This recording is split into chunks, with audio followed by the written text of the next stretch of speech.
So I found this really interesting story about Nintendo. It's very short, but it's also wild. So the Nintendo dude, Nintendo is so scummy. Nintendo shareholder meeting happened, and there was a Mario cosplayer in Japan who was accused of sending lewd images to minors.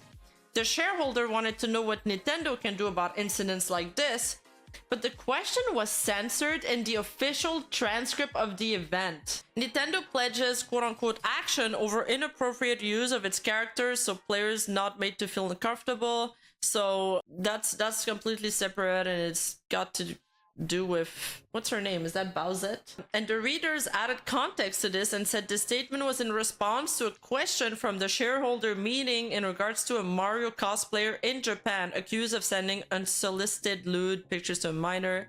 The official English translation of the meeting removed this context along with some other alterations. I've attached tweets from people who were live tweeting the event along with the official transcript from Nintendo below. That's crazy that they've tampered like the transcript because they wanted to try to hide that. It's very messed up. I mean, I think the hiding part is what is messed up, not...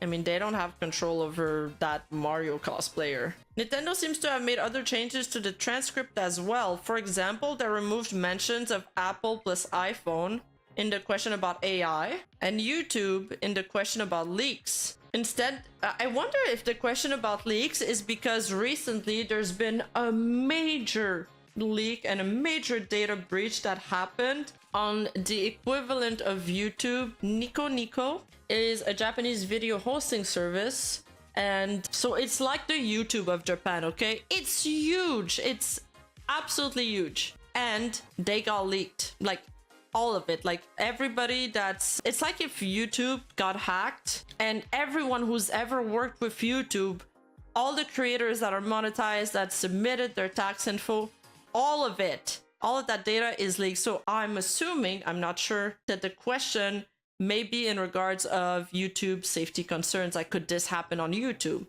Obviously, people are concerned in the wake of the story. It was huge in Japan. Instead, they make vague references to smartphones with AI and other companies. I'm wondering if this is normal for companies to change things in their shareholder meeting transcripts. And now I'm wondering, I wonder if Nijisanji changed anything in their shareholder meeting transcript. Question 15. I have also seen cases where Nintendo's policy of making everyone involved with the company smile has not made me smile.